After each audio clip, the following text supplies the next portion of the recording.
Rob Van Dam, listen to True Hill Heat. Pow.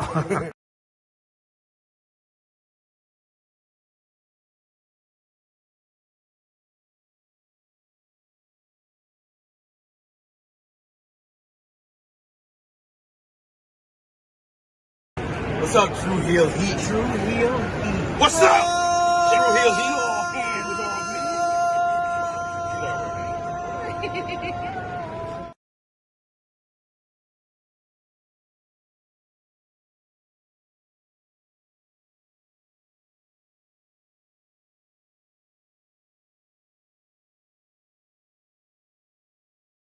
What's going on, everybody?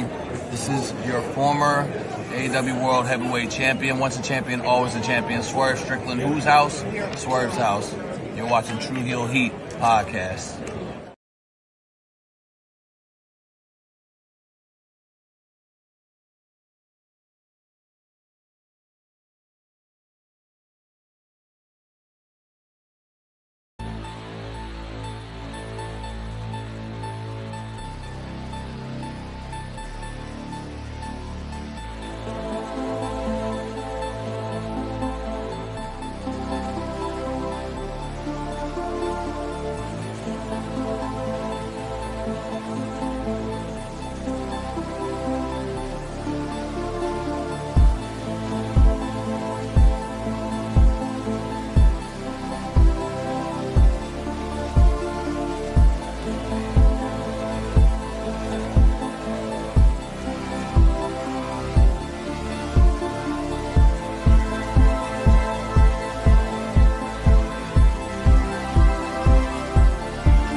Hello.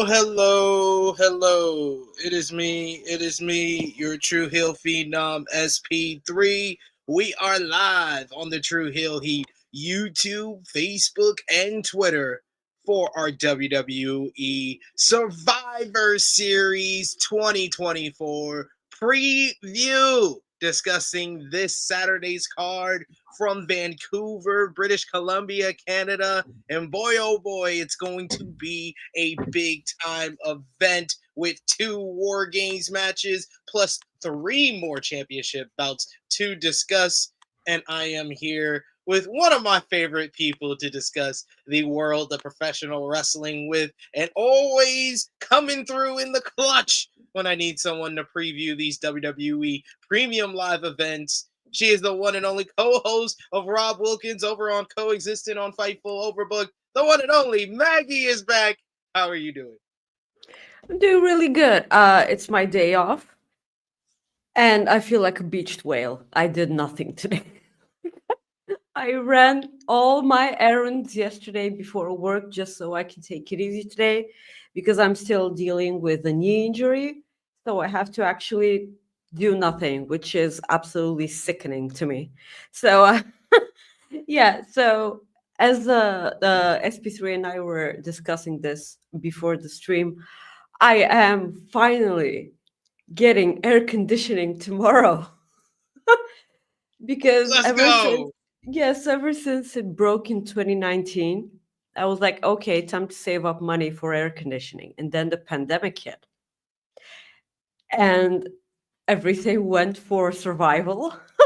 And I haven't bounced back ever since. And now, at the beginning of, the first couple of cold days, I was like, I will not be walking around with a jacket around my apartment this winter. I refuse to do that. So I picked up the phone and I told my mother, "Hi, Mom. Can you lend me half the money I need for AC?" And she's like, "Yeah, sure." Like I was It's like you're was barely an inconvenience. yes, like we were asking you to do that for 5 years now, and I'm like, yeah, but like this is how you know you're an adult when you suck it up and call your parents for help. This is how you know Yeah. you're an adult. Yeah, because I never ask for help ever, and I'm like, no, I. This is my responsibility now. Let me be a grown up and do the thing. So I have a question. Who did this poster? Is this an official poster for I the believe Survivor so. Series? I Okay, believe so. But why is Tongalo in the middle? because he's the most important, obviously. Liar.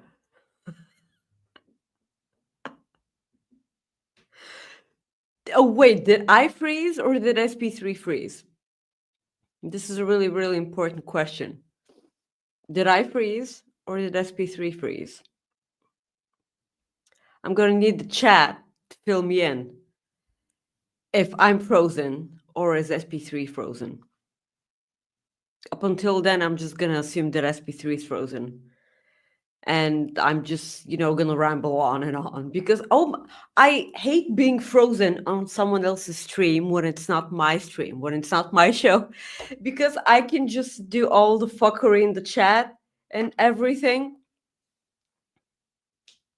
Oh yes, SP3 is frozen. Okay, thank you. I make beats. This is. Oh, he's gone now. Sure, I always enjoy being the only person on a foreign on a foreign podcast. This is so great. Okay, I'm just gonna have fun with the chat. Happy Thanksgiving to everyone. Is it tomorrow? Because I have zero knowledge about Thanksgiving, Black Fridays, and everything. I'm so not, I am totally unaware of how things are. We do not have Thanksgiving here. I know Canada has Thanksgiving, but it's in October. Um, yeah. So it's not an invasion angle if I'm always welcome on the show. Not- That's not how you do it. But I do believe SP3 will be back here. So let me know, everyone in the chat. Please let me know how is everyone's excitement levels for this upcoming pay-per-view. I've said this before on my show every Friday on Overbooked and on here with SP3 doing these predictions for WWE premium live events. It's I don't okay. I know. have it together. No, it happened, but my kids were plugging things into the wrong socket and probably knocked out the internet for a minute there. So my apologies, but thank you, Maggie, for holding down the fort. It's fine. I mean, it was either that or an earthquake. So I was kind of hoping for that the kids did something. Indeed, they did. But I appreciate you holding down the fort. This is why we asked Maggie because she knows how to improvise when our internet is down.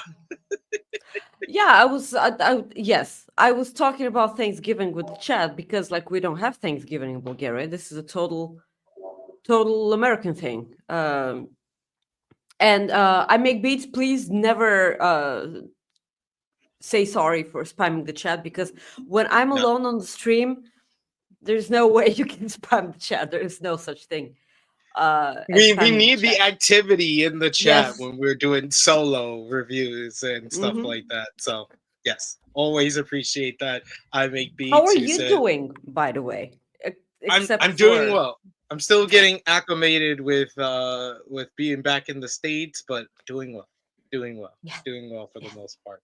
But yes, we got a lot to discuss with this Saturday's Survivor Series War Games 2024 card. We appreciate y'all if you're joining us live. Appreciate y'all if you're watching us on demand. Remember to show your appreciation back the simplest way possible. Let's drop the thumbs up on this video. You can also share this video with all your wrestling fans, friends, and family on all your favorite social media platforms. If you're new to the True Hill Heat YouTube channel, hit that subscribe button, hit the bell to stay notified for all the great content content here. And of course, sound off in the live chat. We love to interact with all of you guys. Don't worry about spam in the chat. You can comment as much as you want. We'll try to highlight as many as possible. But of course, if you're feeling generous, you want to give back to what we do here, you can send a super chat donation. Any dollar amount matters. It goes back to the contributors and the CEOs that you usually see on screen with us here, and we always appreciate the support. We got I Made Beats who says, "Hey guys, what's good? Let me just say, WarGames." And WarGames. Oh, that was a good one. That was impressive. I used to be a vocalist. Thank you. Oh, look at that. Look at that. Yeah. I mean, he says, Mustard also. I guess he's been listening to Kendrick Lamar, the Kendrick Lamar album, because he says, listen to Dodger Blue. That shit is fire. I've listened to the Kendrick Lamar album. I'll have my thoughts on the flagship podcast. Don't worry. Don't worry. And no, I don't believe you're a bot. I don't believe you're a bot. I make beats. Don't worry. We got Chris in the chat who says, my excitement for Survivor Series this Saturday is a 9. Wow. That's really high. That's That's really high. Is it only because of CM Punk? Chris is a big Bayley fan. Bayley might be in WarGames, so I think those two things might do something for him. But Maggie, let's ask you 0 to 10. Where's your hype level, your excitement for this Saturday's Survivor Series? Listen, it's a good thing that it's winter and I'm wearing a hoodie because I just realized that I forgot to put on a bra. So you can actually see my excitement levels. So there you have it, folks. I think that's all for our preview here. We'll see you next. It's so down here. There's no cool way to recover from that. So I don't believe I'll say anything more okay than this. But the excitement levels. It's a Saturday night pay-per-view. It's not a Sunday night pay-per-view, so I'm a bit less excited because I have to get up at 6 a.m. to watch it and then go to work, which is always a bummer. But my excitement levels are around 7.58. They're pretty up there, and solely because of that ending segment on last week's SmackDown. That totally did the trick for me. That's right. How are you? Are you excited? I would say 0 to 10. I'm at like a 6.5. 6.5, maybe a 7 by the time we're done with this. I will just say I agree with you. I thought the ending segment of SmackDown was fantastic. And I think that the men's WarGames has been very well built with many different kind of very memorable segments and moments throughout the build and throughout the years long build to this Bloodline WarGames that we're going into. On the other hand, the rest of the build to this card has been absolute fucking trash. I hate it so much. It's either been the opposite of characters that I love, or haphazardly put together women's WarGames like it's a kid in homeroom who remembers that he had homework to turn in second period. The ridiculously thrown together U.S. Championship matchup and the Intercontinental Championship matchup that has months of build in a vacuum, but has really just been put together in 2 weeks. So like the rest of this card is trash. And I think that when we specify our 0 to 10 on our excitement, we need to specify that it's literally just for the main event. I think everyone who is judging this card, it's literally a one-match show. It's only for the main event. I absolutely agree with you here. I cannot wait for the main event. Everything else I will watch at 2 times speed because it does matter. See, this is Maggie teaching you how to watch WWE PLEs. Oh, we got Alex who says, Big Rome, the real baby face we done with the fake Daffy Duck Homelander, man. God damn, why are we always crapping on Cody? It seems every one of these previews we do. There's always people crapping on Cody. I like crapping on Cody. I mean, he like I was rooting for the guy. He had his moment in the sun. His championship reign does crap for me.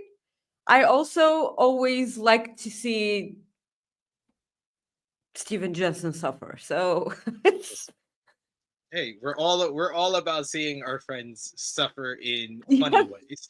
Funny ways, yes. only funny Mhm. ways, only funny. But we got Alex Powell who says Maine is awesome. The others feel like slinging shit on the wall. I wouldn't go that far. I would just Never say, want that.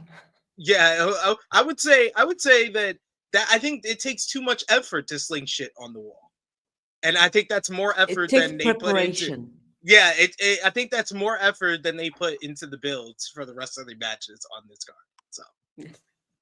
But yes, let's get into the card for this Saturday show. Vancouver, British Columbia will be the host for this year's Survivor Series War Games. And let's get into one of those War Games matches, Maggie, as we have the Women's War Games matchup, as it will be Team Liv versus Team Rhea. As the WWE Women's World Champion Liv Morgan will team with the WWE Women's Champion Nia Jax, Miss Money in the Bank, Tiffany Stratton, Raquel Rodriguez, and Candice LeRae to verse Team Rhea's Rhea Ripley, Bianca Belair, Io Sky, Naomi, and Bayley. These women have been basically feuding with one another for months, ever since like after WrestleMania. You have the issues that started between Liv Morgan and Rhea Ripley, with Liv injuring Rhea, so Rhea had to relinquish her Women's World Championship, and then Liv stole not only Dirty Dominic Mysterio, but the entire Judgment Day right from under the nose of Rhea Ripley while she was gone. When she returned, she beat her at SummerSlam thanks to help from Dominic Mysterio, and then enlisted the help of Raquel Rodriguez to retain her title back at Bad Blood. Meanwhile, Liv and Raquel had been basically feuding on television with Bianca Belair and Jade Cargill over the WWE Women's Tag Team Championships as of late, with Bianca and Jade retaining the gold a couple of weeks ago over on Monday Night Raw. Naomi has been feuding with Nia Jax at the same time as Bayley, who Nia beat to become the WWE Women's Champion. But both women, Bayley and Naomi, were screwed over by Miss Money in the Bank, Tiffany Stratton, getting involved in their matchups. And in Naomi's case, it was Candice LeRae who got involved in her title matchup. That really was the difference maker there. And all the while, you had Io Sky, who became the number one contender for the WWE Women's World Championship over on Monday Night Raw. And now we have Io teaming up with her former Damage Control stablemate, Bayley. Bayley teaming up with Bianca Belair, her arch nemesis, and Rhea Ripley, all at the center of the babyface team. So quite interesting stories going into it. I just don't think WWE did a good enough job of tying them all together. They just feel like they would just, like, you only had a little bit of glue left, and you use like the thing that was at that little bottom piece, and you just rubbed it and then tried to put it, but it wasn't really glued together. That's how the build to this Women's War Games field. What have you thought about the build? Who do you think wins on Saturday? Well, you should never try to put it anywhere. But so that was a lot of stuff to say for something that has zero, like it matters 0%. No. I don't care about this match whatsoever, man. How is it that these are 10 of one of my favorite women on the WWE main roster, and I don't care? Like, it's a match that has Bianca, Rhea, Io, Candice LeRae, and I just don't give a fuck. And this is bugging me because for me, it makes 0 sense that Liv Morgan and Nia Jax are teaming together when they just fought one another for a ring. You know, because they could never take the title from that country. So it's so, because like Nia and Liv were getting in each other's faces and they were messing each other's businesses for weeks before that. And all of a sudden it doesn't matter because it's War Games. And like, this is what we were talking about when we were demanding more women's matches. Because, yeah, sure, there's a women's War Games match. Sure, thank you for putting together a women's War Games match. And it's such a thinning card. Thank you. But um it looks like that match is on the card just for the sake of being on a card, because they feel the need to have it on the card. And I understand why, because internet would have lost their minds if there was no women's War Games match. I don't remember if there was one last year. Believe me, my memory sucks. Maybe you're gonna help me here. There was. It was the whole There one was. where Becky joined the team to team up with Charlotte for the first time. Oh yeah. So that was that the only interesting thing? Yeah, that's all the Yeah, interesting thing that that's happened in the yeah, match. the only interesting thing. Sure. So there you go. It's just frustrating. I don't care uh at all about who wins here. Bianca all of a sudden being okay with Bayley because like Bayley helped her win one match is also incredibly stupid for me, because it buries years worth of character development for a lot of women here. And this is what we mean by more women segments, for those segments to actually matter and not demolish them just because there's a War Games match coming along. And believe me, this wouldn't have been the case if we actually had developed women characters on Raw and on SmackDown, of course, but like more on Raw. And I really don't know who to pick here. I'm gonna pick Rhea Ripley's team just for the sake of it. Just for the sake of it. I have no idea if we get a Tiffany Stratton cash in. At this point, I'm kind of sick of this storyline too. And I just want Tiffany Stratton to get that to get that title. I don't care which one, because I hate the fact that every time someone gets a briefcase, they lose all the time. Because Tiffany Stratton hasn't won a match in 13 years now. Like, so it's how. So she gets the briefcase, she loses a bunch, and then how am I supposed to believe she's going to be a credible champion? Because if she cashes in unsuccessfully, well, that's going to be a problem too, because no. Yeah. So, yeah, I'm going to go with the Team Rhea just because I have to pick one, but I sincerely do not care, man. I wish I cared more.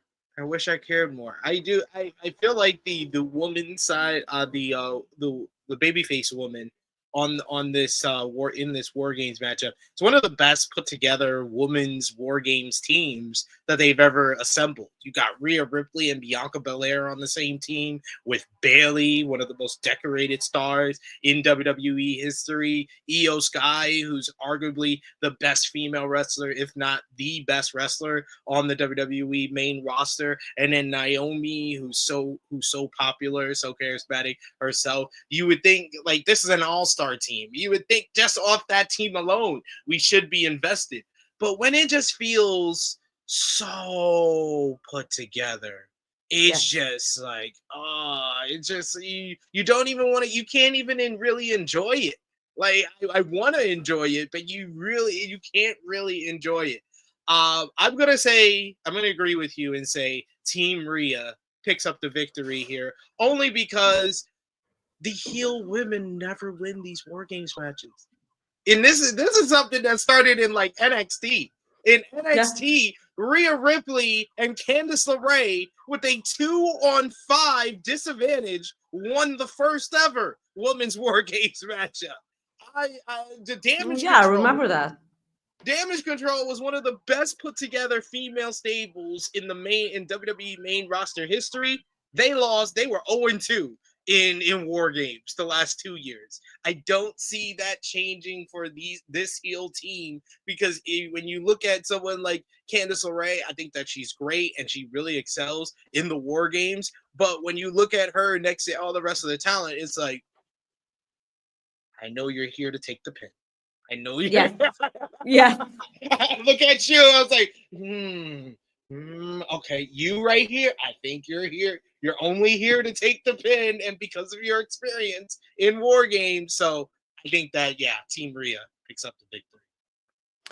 Yes, Chris in the chat, thank you for reminding us of the brutal Dakota Kai heel turn on the 2019 War Games match. That was a heartbreak for me. Hey, the 2019 Women's War Games is still my favorite Women's War Games match. It is, yeah. Well, that's a low bar. I haven't. The bar is in hell when it comes to women's War Games matches. I'm not even kidding. I wish I were. Like, none of them are memorable whatsoever at all. So true. That's also fair. But yes, you got a bunch of people who think that Bayley will finally win in a War Games matchup. Big Man Dog says in Damage Control was actually an actual draw, and they still couldn't buy a victory in War Games. Like, I was like, you had the built-in thing of Becky and Charlotte not getting along last year. Nope, babyface is still in. And you had Io Shirai there, and she has that iconic thing with the trash bucket on her head and diving. That's what she's here for. You know, once we see the garbage can, we're like, oh, it's EO time. It's EO center stage time. Yeah, it's gonna be a fun match.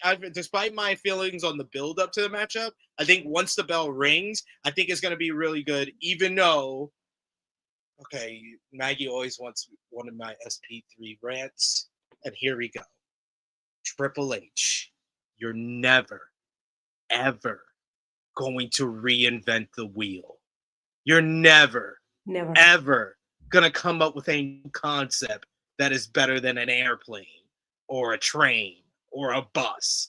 So stop trying to reinvent War Games. War Games does not work when the baby faces have the advantage. I'm sick of this. Every year, he cannot just have both heel teams have the advantage. He's got to have one where the baby faces have the advantage. And it always makes the match suffer. He does this every year, and that is always the one with the baby faces having the advantage is always the lesser version of the goddamn War Games. You 5-match merchant.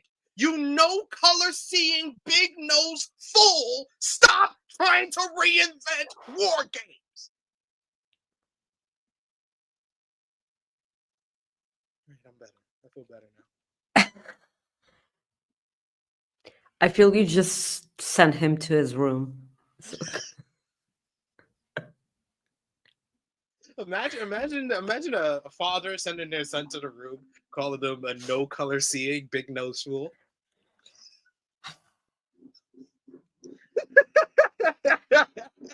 It's gonna be even harder if the kid's just colorblind. So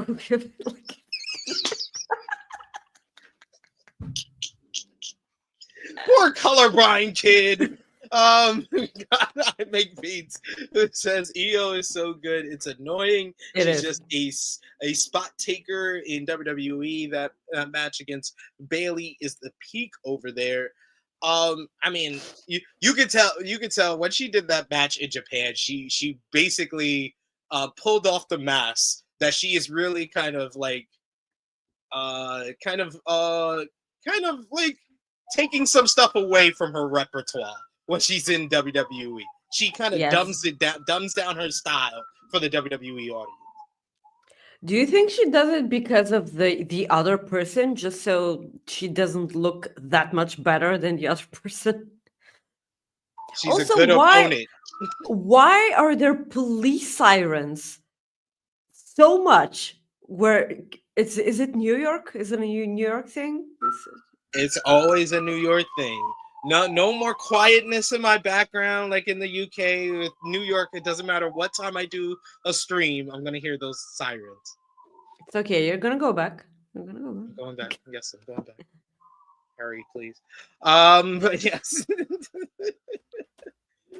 We had big Chris. I'm talking about last year. Last year's War Games, the 2023 version. The women were the babyface women had the advantage, and that was not as good as the men's War Games match. In 2022, the men's War Games had the advantage, but it did make sense because Roman Reigns had to sit in his chair long enough. So, I guess there's reason. It was a part of the story. I make B says that Miracle match was fire emoji. Yes, indeed, I agree. But let's talk about the other matches because it's not just War Games we're gonna see on Saturday, Maggie. Yeah, it's also a snooze fest. So let's talk about the other matches. Speaking of a snooze fest, we got LA Knight, defending the United States Championship against the returning Shinsuke Nakamura. Nakamura returned to WWE on the November 15th edition of Friday Night SmackDown, attacking the United States Champion. And then on last Friday's Friday Night SmackDown, he let us know why.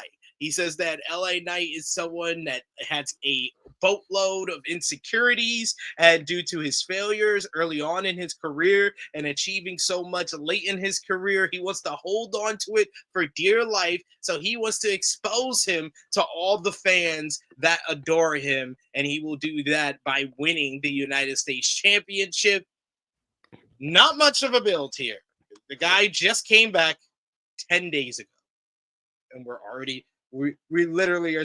This match here literally tells me, hey guys, we had to put Cody and Kevin Owens on Saturday night's main event, so we had to have a fifth match. So this is the best we can do. What did you think about the build? What do you think? What build? You just said it. The two things that happened.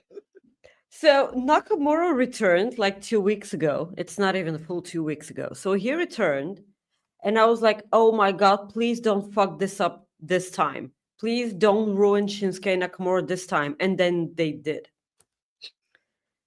It's because we all know that Nakamura ain't winning, right? And that makes me fucking barf, man. Why? Imagine having Nakamura on your roster and doing this with him.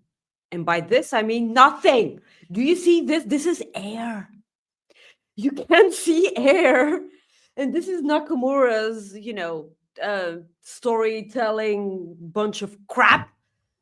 I feel like the only good thing that we've seen out of Nakamura is against Sami Zayn in NXT. And that's about it. And that was fucking 25,000 years ago.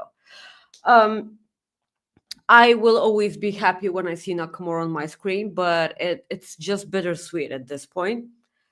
And I don't want to feel bittersweet when I watch Shinsuke Nakamura. It's like an insult to me. It's just baffling. And if someone tells me, he just wants to surf, I will scalp you and shove your head in ironite. So please, it is not a thing that matters in this instance. The fact, it was really cute. It was really cute when LA Knight was facing Roman Reigns. It was really cute. Cool. Then he won the United States Championship. And that's about it. A water skiing vacation into Nothingsville. SP3 and I talked about this on the last pay-per-view that we were discussing. The only reason why I constantly remember who the United States champion is because of Santos Escobar, because of the Escobar. See, that was funny. And like it all ends there. It all ends there. Nakamura returns, and I'm like, yes, and then just it's like me knowing that the AC guys are coming tomorrow and then they just don't come tomorrow. It's like this. Like knowing that you're about to have and experience something really, really good and be warm and cuddly, and then no. It's a brick wall. It's the Alps. I hate this. LA Knight's gonna beat Shinsuke Nakamura, one of the best Japanese wrestlers. And I hate that. He's gonna do everything that he does. He's gonna jump on the top rope, probably slip, and then just do something from the top rope, and everyone's gonna, yeah. No. Again, it was cute. It was cute from the beginning. It's not anymore. It's like a baby that knows only one good joke and says it all the time. Yeah. Yeah. Yeah. You did talk about this during our Crown Jewel preview, and I have liked. I said it then. I'll say it here. I have liked LA Knight's United States Championship reign a little bit more than you have, but I do agree that he hasn't had much of a story at all. And this, with the return of Nakamura 2 weeks ago, and then the promo that he cut on last Friday's episode, I was like, finally, LA Knight's got a feud. They could get a couple of weeks out of this. It might not even make the next two PLEs, and he could have a big match at Saturday Night's Main Event or on an episode of SmackDown. But it will actually feel like the first feud Shinsuke Nakamura, that LA Knight has been in since he became U.S. champion. And then they announced a match for this Saturday, and I was just like, well, forget what I was saying. You guys don't care about creating a storyline or weeks of build, weeks of story with LA Knight and a challenger for the US Championship. He's just here to have title matches. And none of them are great. None of them are match of the year candidates. They're good. Sometimes they're very good. But do they stand out amongst all the matches that we've seen in 2024? I think the only match he's had that has stood out throughout this year was him and Logan Paul at SummerSlam. So that's the first one. I don't think him and Shinsuke Nakamura have styles that even mesh for me to be excited and think that that's going to be a great matchup. So no, I don't think this is going to be a great matchup, but I'm going to give WWE the benefit of the doubt. Why would they rush this so fast and then have Nakamura lose, and then there's nothing to do after that? You just had Nakamura come back for a 2-week build, and he loses at the pay-per-view? So I'm hoping this means we get at least a short Shinsuke Nakamura run, and then LA Knight can win it right back. But I am going with Shinsuke Nakamura. Listen up. We all know, don't pretend here. We all know that he came back to take a loss and then just go away again. Maybe he needed a new surf and he needed the money. So this is probably it. This is going to be a wrestling salad. Because it's all mushed together. No. Like the buildup is not existent. The wrestling styles have nothing in common. I have like you said, I'm gonna give them the benefit of the doubt because this is kind of intriguing to me. I am kind of interested to see what a match like this looks like. But that is it, man. That is it. It's fair. It is fair. It is fair. But we shall see who comes out the victor there. Then we got on the other side of the spectrum, over on Monday Night Raw, the Intercontinental Championship will be defended in a triple threat matchup. Braun Breaker will defend against Sheamus and Ludwig Kaiser.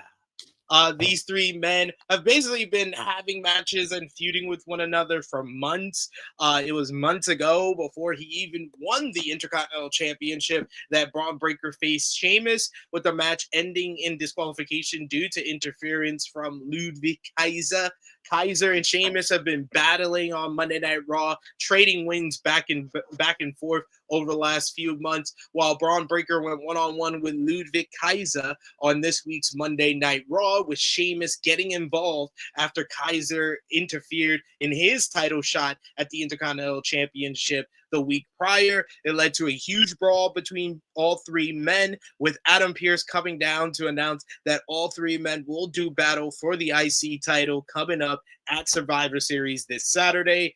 This is Braun Breaker, a big opportunity for him, as this will be the first time he is defending the Intercontinental Championship on a premium live event. How do you think things are going to go down here, and what have you thought about the build to the match? The match is going to be really beefy, and Ludwig Kaiser is always also going to be there. But it's I like how Kaiser, because he's trying to listen to Gunther. Gunther told him you need to be your own man, and Kaiser, okay, I'm gonna go do this for a bit while you kick the crap out of Damian Priest, probably, please. And then, I'll just come back if you need me. And I love Kaiser. Because like when they were in Germany and he got a match and everyone lost their minds, I'm always a sucker for that. Because when you see a pop like this for people that you don't normally see that much of a pop for, it's always warming my heart. Yeah. Also, Kaiser was always a wonderful, wonderful wrestler. So I kind of feel like in ring wise, this is gonna be the match of the night. But I'm gonna pick Braun Breaker here. It's I understand what you said. It was kind of months in the making when it comes to this match specifically, but it still kind of looked out of nowhere. If that yeah, and if someone were to dethrone Braun Breaker, I would like for it to be a bigger deal. Also, I feel like they can always count on Sheamus to put on bangers. This is probably the match I'm most looking forward to, apart from the men's WarGames match. Yeah, I said as soon as this match was announced on Monday, I was like, well, this is gonna be the second match I'm looking forward to on the card. I was like, at least they added one more match that I'm looking forward to, because I wasn't looking forward to the other two. So this was a pleasant surprise. I think that, yeah, all three of these guys have the potential to have a ridiculously hard-hitting, intense three-way matchup. I just think that the only question will be if they get enough time to really deliver that. I think that's going to be the only caveat here. I would love to see Ludwig Kaiser win the championship and kind of prove Gunther wrong, or him win the championship down the road when Gunther loses the World Heavyweight Championship. So then it will be kind of like, yeah, the difference, like, oh, I'm a winner and you're not now, kind of thing with Kaiser and Gunther, because I think that we need something new there, because it feels too the current story that they're doing feels too akin to the early stages of it when it was under Vince McMahon, when Gunther was just chopping the shit out of Ludwig every single week. See, it feels too close to that. And I'll go over my issues with Gunther's current character when we get into the next matchup. But I think that this matchup will deliver a great time, and I got Braun Breaker also retaining. Yes. Let's talk about it. The World Heavyweight Championship we have to. Will be up for grabs, Maggie, as it will be Gunther defending against Damian Priest. It was at Crown Jewel that Gunther came up short against Cody Rhodes in the champion versus champion battle to crown the first ever Crown Jewel champion. And since then, the invincibility, the killer-like vibe of Gunther has faded away, according to Damian Priest, who won a fatal 4-way against Sheamus and Dominic Mysterio. I believe one more person, Seth Rollins, to become the #1 contender for the World Heavyweight Championship. And since then, he has been talking about how Gunther seems different following his loss at Crown Jewel. And the person who was the ring general who didn't fear anyone had fear in his eyes when he looked at Damian Priest. Damian Priest proved that by punking out Gunther in the ring 2 weeks ago and then defeating Ludwig Kaiser. And then after Kaiser and Gunther had a conversation backstage, Gunther wanted to prove that he was still the ring general, still the killer. So he tried to attack Damian Priest backstage, and Priest laid him out with a lead pipe to the stomach, laid out Gunther. And then this past week on Monday Night Raw, he interrupted Gunther before he could even say anything and tried to punk him out again, saying, what happens to the ring general when he loses to a guy from the streets? Gunther tried to get the jump on Priest and attack him, but in the end, it was Priest once again getting the better of Gunther and laying him out, giving him a razor's edge through the announce table and standing tall with the World Heavyweight Championship. And of course, this is a rematch from SummerSlam where Gunther beat Damian Priest. I just wanted to emphasize it, beat Damian Priest, because you would think from the promos from both men that wasn't the case. That Damian Priest beat Gunther at SummerSlam. The way he's talking like he knows he could beat Gunther when he never has, and Gunther is fearing him like he's an unknown opponent, even though he beat him less than 3 months ago. What are we even doing here? I have hated the build to this matchup. Everything I love about Gunther as a heel has just been faded away to make him into a chicken shit, cowardly heel. And I think that was the worst choice. And literally, the build to this matchup has really just changed my whole WrestleMania predictions. WrestleMania predictions a month ago going into Crown Jewel, I'm like, Gunther's going to be the world champion going into WrestleMania, and he's probably versus John Cena, who's looking for number 17. Now I'm utterly convinced Gunther is not making it past January with this World Heavyweight Championship, and is probably going to go to Seth Rollins or CM Punk so they can have their match at WrestleMania, and Gunther's going to be out on the outside, outside in the cold, looking in, because they have booked him horribly, in my opinion. What have you thought about the build to this matchup? What do you think wins on Saturday? All right. Someone needs to say this. Cody ruined Gunther. It's Cody's fault. This is why I hate Cody even more now, because he did this. I don't care if you're the biggest Cody fan ever. I love Cody. Cody did this. Cody beat him, and now Gunther is a spoiled, whiny, unsure of himself. How can you? Okay, it takes real huge talent for you to ruin Gunther. This takes talent, and you did that. So ever since Gunther arrived in WWE, firstly at NXT UK, then on NXT, and then on the main roster, people were dream booking, his demise. I'm not gonna lie. First of all, over at NXT UK, I was hoping for it to be Tyler Bate. It wasn't Tyler Bate. Then I hoped for Rampage Brown. It wasn't Rampage. It was not. And then in no way did I want it to be Braun Breaker. In no way.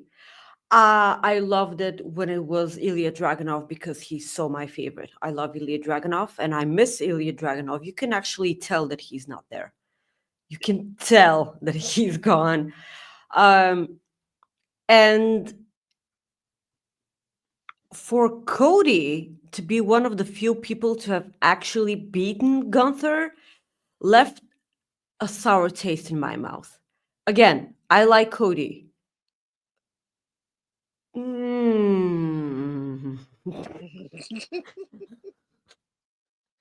You don't do that. This is like LA Knight beating Roman Reigns. You don't do that. No, like we like LA Knight, but please don't be the one to dethrone Roman. Okay? It's like even if you like Cody, I just don't like the way he won. Like exactly. he won on a wrestling Exactly. move when Gunther is the better wrestler. No. The way Cody Rhodes won, you have no idea. I had jerks in my comments on Twitter. I don't see your wrestling training. And I'm like, guys, it's not that deep. A baby could have had their shoulder up. Seriously. It's so frustrating. And like me having close friends like Sean and Tempest from Wrestle Talk, who both have had wrestling training, and they all agree, the two of them agree, that this is the stupidest move ever. And to claim that you're a ring general and to be beaten by a move like that, exactly like Becky won against Shayna Baszler. I hated that too, because Shayna Baszler is a legitimate cage fighter. And she should know that. Just let go of the fucking move. Literally, the only person who makes that pin look good is Bret Hart. Like everyone else who did it, you always question the person they pinned. But you didn't do that at WrestleMania 8 when he first did it to Roddy Piper, or Survivor Series 1996 when he did it to Stone Cold, because Bret Hart is Bret Hart. Sometimes you can't do the same thing Bret Hart did. It's not going to look as good and not going to make sense. This isn't a Bret Hart thing. Bret Hart exists in a totally different Bret Hart universe, and we're not talking about him right now. We should be, but like we're not right now. Like I adore Bret Hart. This is not a Bret Hart situation. This is a stupid Cody versus Gunther situation. I hate that. Cody, we love you, man. You suck. You ruined Gunther. We will never get it back. I hate you. I hope you lose that title soon. You like you're not interesting with it now. All your promos are the same. I hope Kevin Owens beats your ass. I hope Kevin Owens breaks your face. This is I did it for Gunther, okay? Do it for Gunther. I hope Gunther wins. I hope this is a 2-minute squash. I don't care. I like Damian Priest. He's not at fault here. He's just, doing everything that he can with the shitty material that he has been presented. The fact that they had it was Gunther, right? It was Gunther who tried to attack Damian Priest from behind while he was signing autographs. Yes, when he was 10 feet away from him and could probably hear his conversation.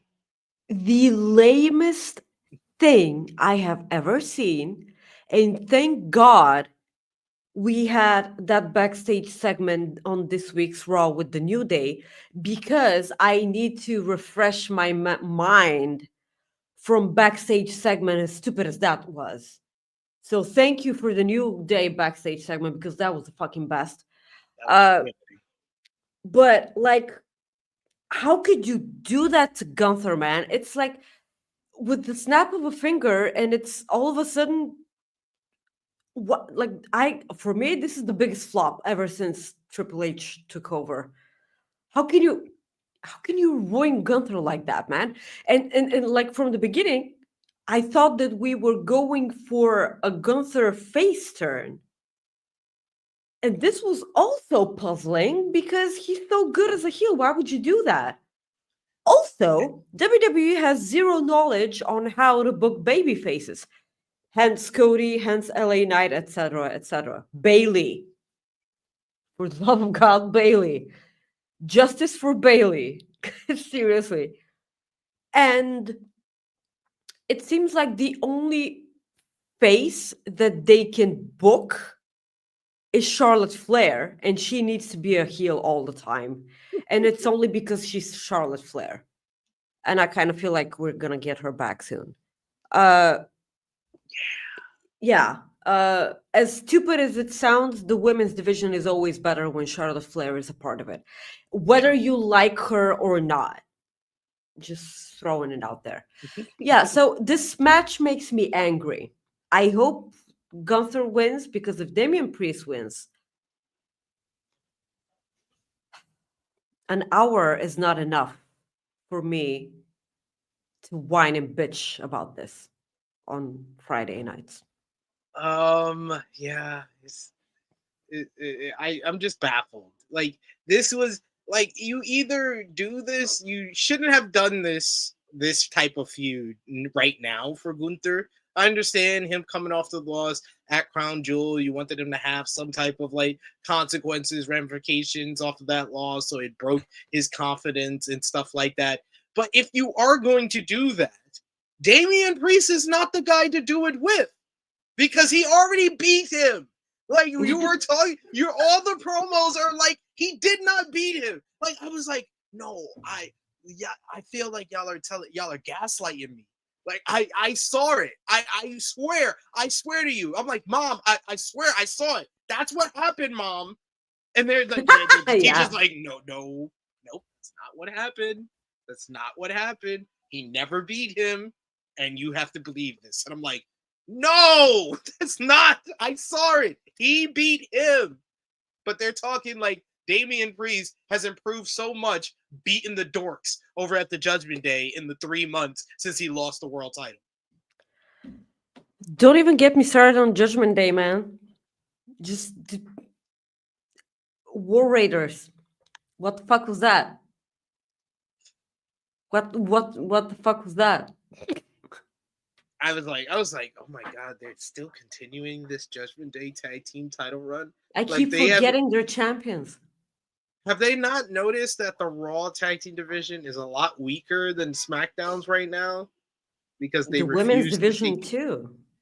Women's, I've said it once, I'll say it again. Women's title picture on both shows are kind of weak because the titles are held by some stale ass acts. Because if I have to see one more Liv Morgan singles matchup that ends with Dominic Mysterio distracting the referee while she cheats to win, it won't be soon enough. And Nia Jax with her matches that always involve Tiffany Stratton acting like she's going to cash in and never cashing in.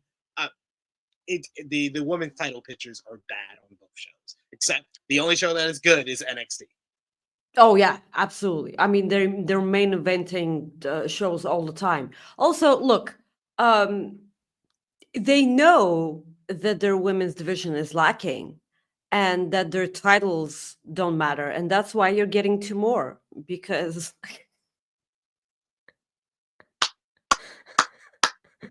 you got 2 more. We're going to show you how well we cannot book titles. We cannot book shit. I was like, yeah, I'm all for more opportunities for the women always, but I don't really think y'all needed both of these. Like, I think y'all needed one to go between both shows, but I don't think y'all needed both. I mean, look at their tag team titles. Yeah. Or don't.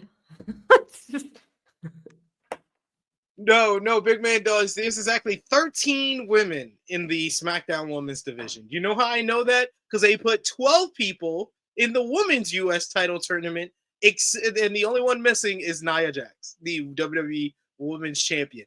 And this includes them showing the bracket with Naomi in the bracket on the same show. She challenged Nia Jax for the WWE Women's Championship, literally giving away the finish to the main event.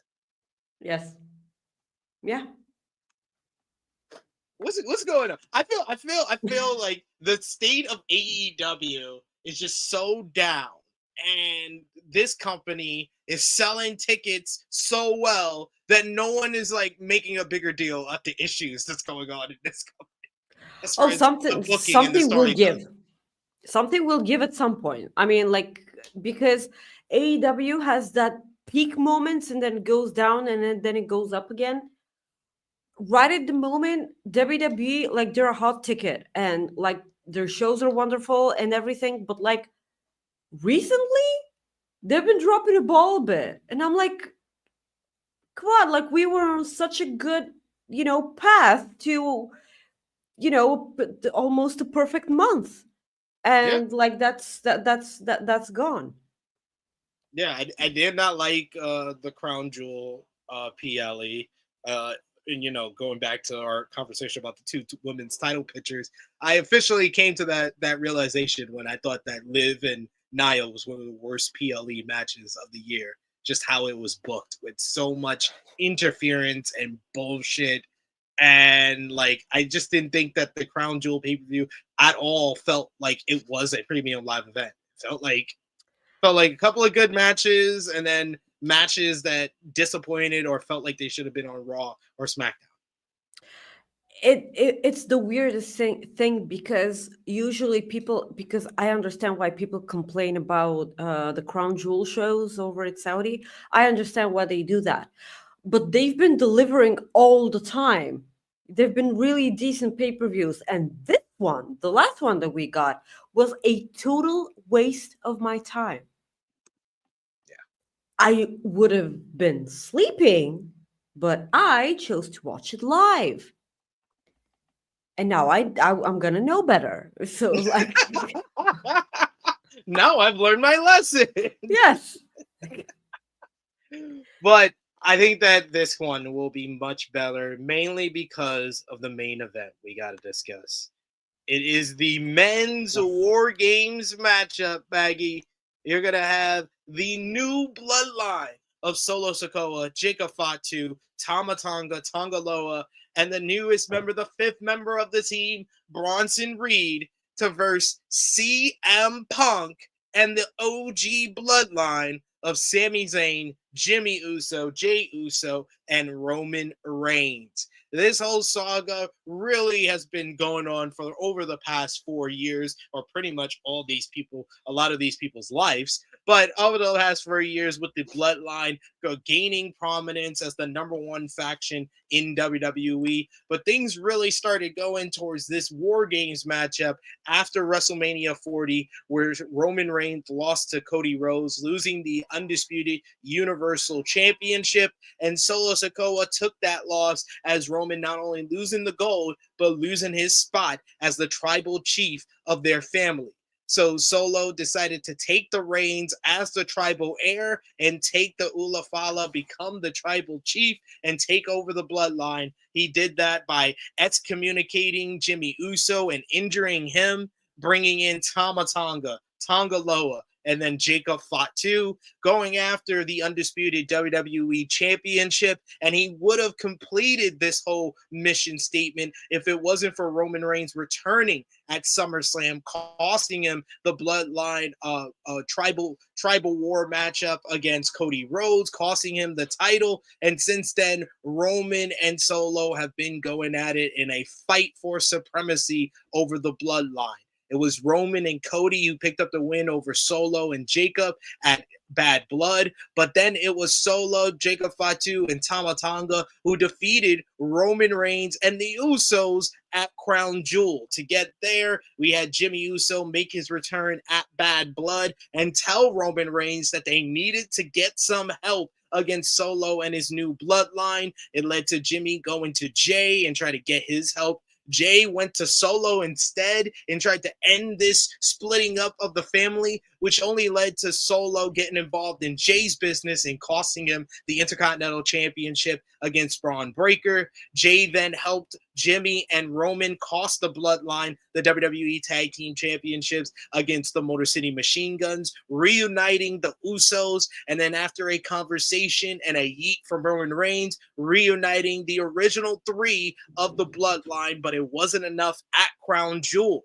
Before Crown Jewel, we had Jay being confronted by Sami Zayn, who asked him, he didn't understand why Jay wanted to get back into the whole bloodline business, which Jay said he wouldn't understand because he's not family, but then changed his tune following Crown Jewel when Sami Zayn came out to save Jay from a beatdown from the bloodline. But it was an errant haluva kick to Roman Reigns, which led to still a split from the original four.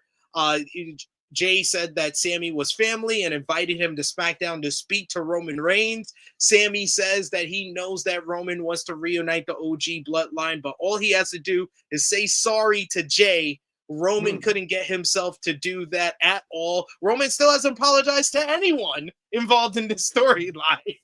But it did lead to Solo and the new bloodline jumping Roman. The Usos came out to make the save. Solo called on Sami to deliver another haluva kick to Roman Reigns, but Sami instead kicked Solo to reunite the OG bloodline with their ones in the air. But then it was announced that these four men will team up in the men's war games against the bloodline, but both teams would need to recruit a fifth member.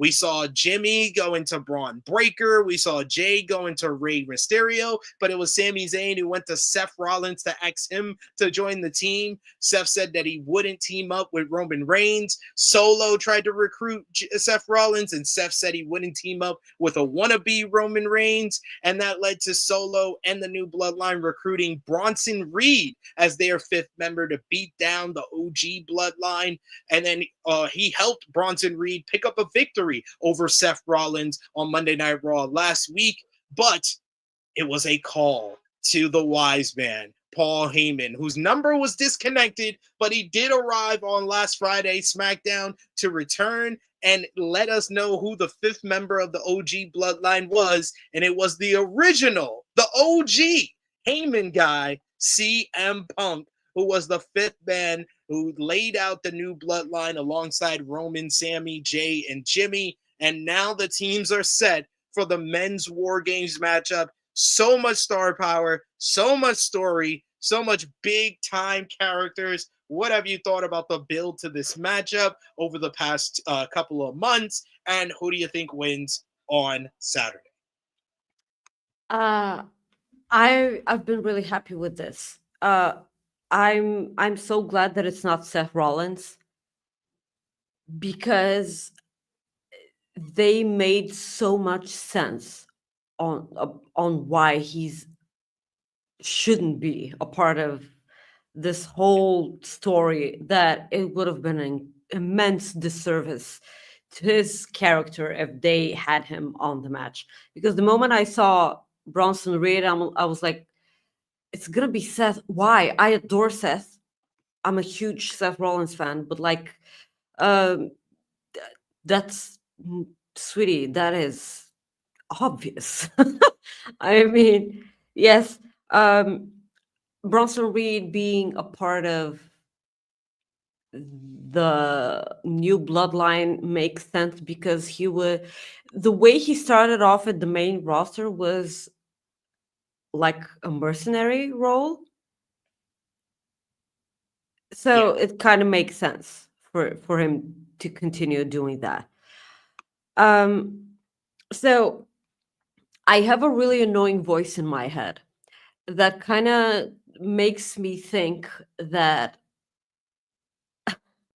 because we could never have nice things, right? So a part of me thinks that Paul Heyman came back with Punk just so Punk can stab Roman Reigns in the back. And for us to have the old Paul Heyman with CM Punk, and Paul Heyman washing his hands clean from the whole bloodline situation. But I'll be happy if this turns out to be the case, for it to be a bit more down the line. I kind of feel like I also have another voice in my brain that says, the new bloodline is gonna win because Drew McIntyre is gonna come back and, cost Punk, which, no, stop it. We had enough. It was amazing. It was really good when we took care of the whole bracelet situation, which was so weird, man. But like, enough. I don't want this to be a part of anything ever again. Like, maybe 10 years later, if they're both still fighting.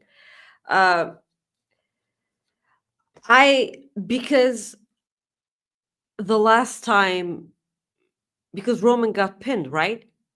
Last time At Crown Jewel, yeah, at Solo Crown Jewel, pinned Solo Roman. pinned him. Yeah. And we said that this was going to happen just so it could lead to a War Games match, which the original Bloodline was gonna win. This is actually what I'm going with here. You can plant a lot of seeds with CM Punk and Roman Reigns in this match. I hope everyone stays safe, and I'm not gonna name names, Punk. But yeah, OG Bloodline win here. I was incredibly happy with this, and me saying 7.5 excitement level is because of this, because you wouldn't know it from listening from the other from the other Yeah, to stuff. specify that, just in case people were like, how'd she give us a 7.5 and they complain This about all the build to the match? this Yeah, 100% agree with you across the board. This is going to be very interesting, and I think there is probably more of a chance that we see some type of betrayal. And that was my only thing that I was like looking forward to as far as Seth. If Seth would have been the fifth man, is him betraying the OG bloodline and stomping Roman's head into the ground and setting up the new bloodline to get the win. Because I feel like if you ask me who's the team in this matchup that would gain more from winning, it's definitely the new bloodline.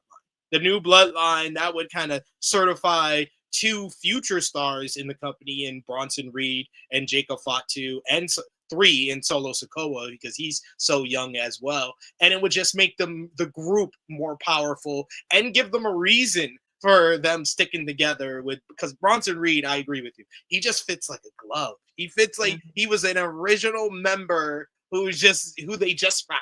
They just found and had him join up with the team. He just fits in too well, look wise, intimidation wise, with the new bloodline that it just works. So I wouldn't mind that at all if the new bloodline wins. But come on.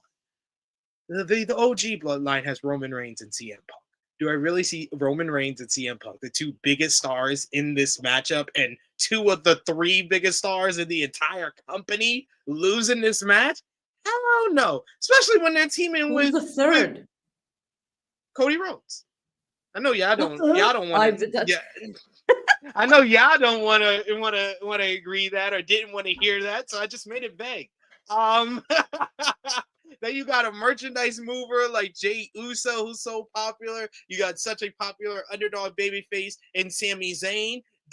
This team is an all-star team, and Jimmy Uso. Like you got a team that can win any War Games match against any team. Sweetie, So, come on. The other team has Tonga law. to be fair, yes, you are right. But yeah, I'm very excited for this matchup. I think that this is the most focused, the most TV time, and dedication commitment that we've seen to a build for a men's War Games matchup.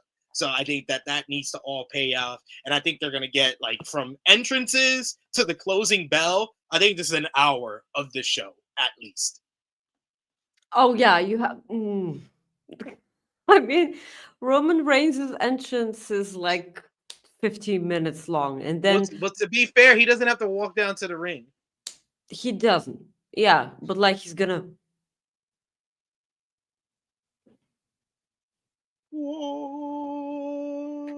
Yeah, he's gonna do that for like half an hour.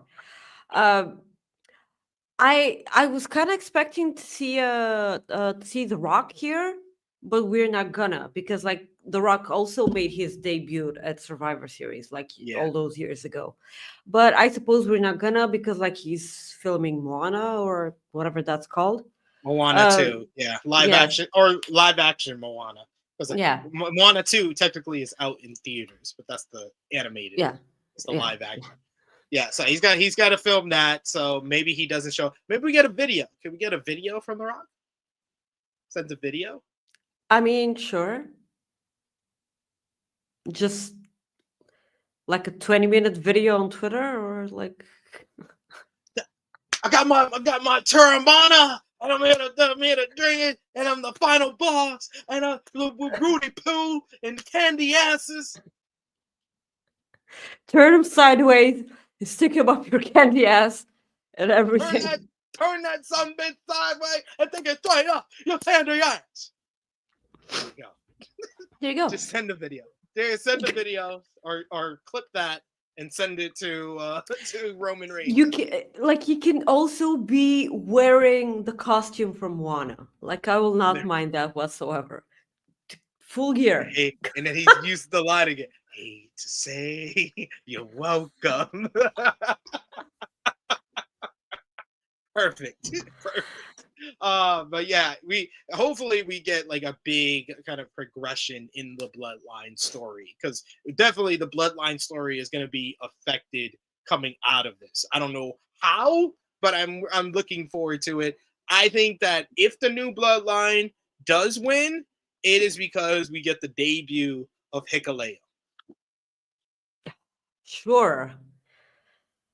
More Bloodline members that they know what to do with. They surely know what to do with a 6'8" monster. You know, they know what to do with him. How long has he been there and they've done nothing with him? June. He's the new Eric Young. He's the new Eric Young. They just got signed up and just been having him collect dust on a shelf. Speaking of Eric Bischoff on NXT next week. This is so weird. What was that? But he filmed that from his living room. What am I watch? Sometimes I watch and yo, like literally watching last night's NXT, I really had to question. I was like, are they trying? That was a chore. Julia and Kalani Jordan, so much fun. Chef's kiss. Was a good time. Gigi Dolan. Everything else on this show. I love Gigi Dolan. They did telegraph it a little too much for me. Yeah. I would have liked it more as like a surprise without the backstage segment. But like, yeah, the women is always the highlight for NXT. It's just whenever they don't have a woman on the screen, I'm like, what am I watching? Really, what am I watching? And when they do a backstage, oh my god. That Nikita Lyons, Ashanti Diadonis, and Carmen Petrovich backstage segment was one of the worst backstage segments I've seen all year. And yes, I am including that in Daniel Garcia kidnaps Jack Perry, because that was also something that I said was one of the worst segments I've seen in wrestling. But that was up there. That was up there with it. Adonis and Nikita Lyons trying to be flirtatious. And then Carmen Petrovich saying, fool me once, shame on me. Fool me twice, you won't fool me again. I was like, what am I watching a broke down OC? Like, this is not even close. Actors doing OC script. Like Carmen did Bloodsport.